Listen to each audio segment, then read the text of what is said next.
You know that moment when you know you need to do something important, study, start a project, make that difficult phone call, but your entire body is screaming, not right now. And the more you wait, the worse it feels? Here's the truth nobody tells you. Motivation is not the starting point. It's the ending point. The people who get hard things done aren't more motivated than you. They've just hacked the system. Today, I'm showing you exactly how. The 90-second stress reset. When resistance hits, your amygdala, this ancient part of your brain, thinks you're in danger. It floods your body with cortisol and adrenaline. Your muscles tense. Your breath gets shallow. This is fear disguised as laziness. Here's what most people do. They fight it. They push harder. They try to motivate themselves with discipline. And it never works because you can't willpower your way past a biological stress response. But here's the secret. 90 seconds of deep breathing resets your amygdala. Not meditation, not some complicated ritual, just this. Breathe in slowly through your nose for 4 counts, hold for 4 counts, exhale through your mouth for 6 counts. Repeat 6 to 8 times. Why 90 seconds? Because that's roughly how long it takes for your nervous system to shift from threat mode to calm mode. After those 90 seconds, your amygdala isn't screaming anymore. And here's the beautiful part. The task doesn't feel impossible anymore. It just feels like a task. Your brain is no longer hijacked by fear. You can actually think.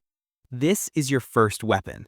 Use it every single time resistance shows up. The implementation intention script. Okay, so you've reset your nervous system. Now comes the part that actually gets you moving. Research from psychology shows something wild. People who pre-decide when, where, and how they'll do something are 2 to 3 times more likely to actually do it. Let me show you why this matters so much. Figure A says, I should really start that project. Figure B says, at 7 p.m., at my desk, with my headphones on, I will open the first document and read the first page. The difference? Specificity removes decision-making. Here's what's happening in your brain. Every decision you make burns mental energy. It's called decision fatigue. By pre-deciding, you're not leaving anything to chance or mood or the moment. You've already decided. Your brain just has to follow the script. Here's how to do this. Instead of vague goals like, I'll study more or I'll exercise, try this. At 6:30 a.m., in my bedroom, I will put on my workout clothes and do 10 push-ups. At 9 p.m., at the kitchen table with my laptop, I will open my writing project and write 1 paragraph. At lunch break, in the break room, I will eat my meal and practice speaking my presentation out loud. Notice the pattern? Time plus location plus specific action equals done. This isn't about being rigid or robotic. It's about removing the friction that kills you before you even start. The moment you decide, 7 p.m. at my desk, your brain stops asking, should I? And starts asking, how do I get there? That shift is everything. The task pairing reward loop. Here's the problem with relying on willpower alone. Your brain is wired to avoid pain and seek pleasure. Hard tasks feel like pain, so your brain fights you. But what if you could trick your brain into associating hard work with pleasure? That's the task pairing reward loop. Here's how it works. Right before you start the hard task, you pair it with something small but genuinely enjoyable.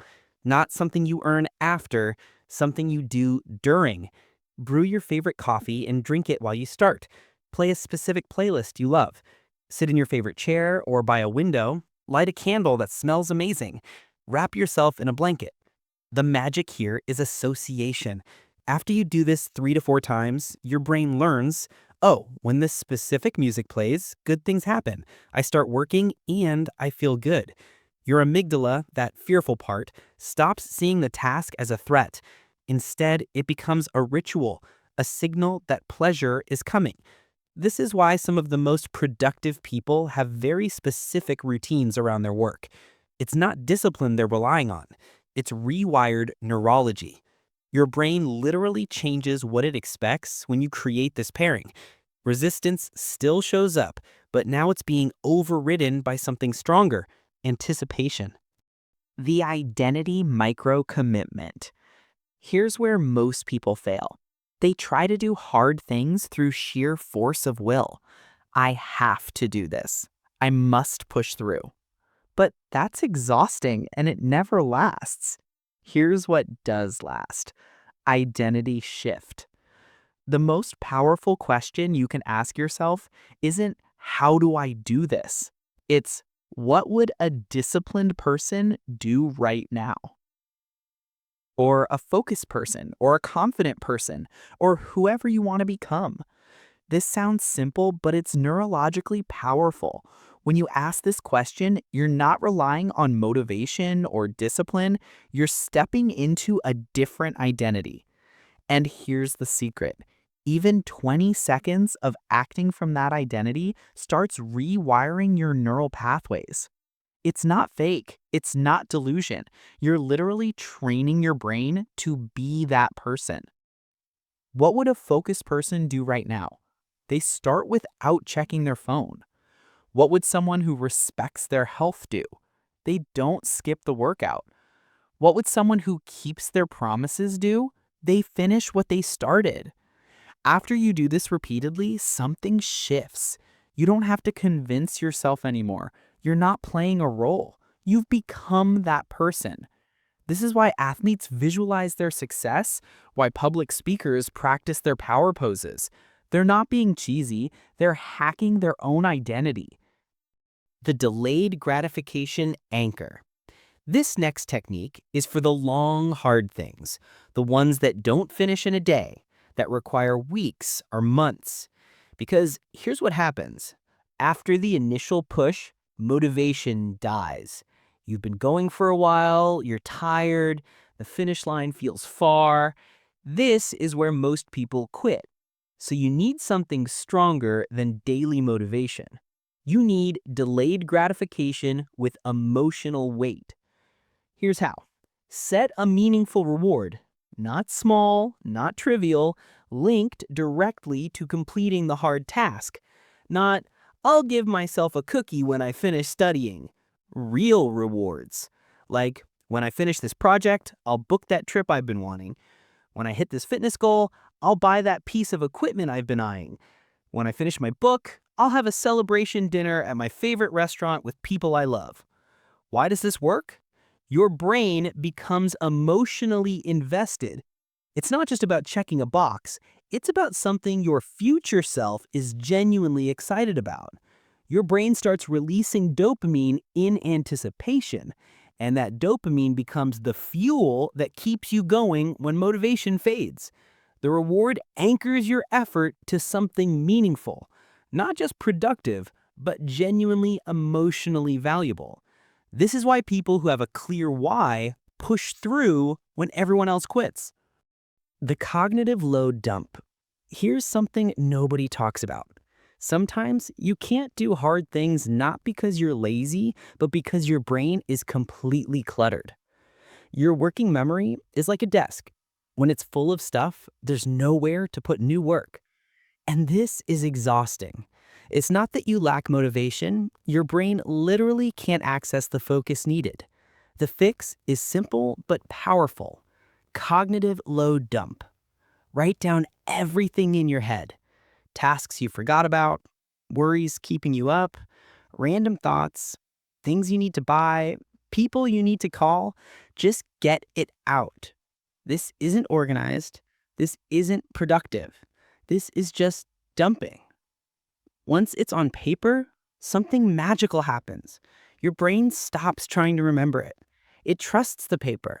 Your working memory opens up. Now, when you sit down to do the hard thing, your brain has room. You're not fighting mental chaos anymore. You're just focused. Research shows this simple act increases action-taking ability by up to 30%. Because your brain isn't screaming, remember to call your mom, check email, pay that bill. It's just present. This is often the missing piece. Not motivation, not discipline, just mental space. The effort reframe technique. Here's the final piece of the puzzle. Your brain sees hard things as threats, not challenges, not opportunities, threats. And when your brain perceives threat, it doesn't produce clarity or focus. It produces fear, avoidance, procrastination. So the last technique is about reframing the story your brain is telling. Instead of, this task is going to be so hard, I'm going to struggle, try, this task is challenging, and that's how I grow. This isn't positive thinking. This isn't fake optimism. It's a neurological shift. When you reframe effort as a sign of growth, not a sign of struggle, your brain switches from fear mode to growth mode. Here's what happens. Your prefrontal cortex, the rational creative part, stays online. Your amygdala, the fear part, steps back. You access flow state easier. You actually think better. Real examples. Instead of, I'm going to fail at this presentation, try, I'm going to learn from this presentation. That's the point. Instead of, this is too hard, I can't do it, try, this is hard because I'm being challenged to grow.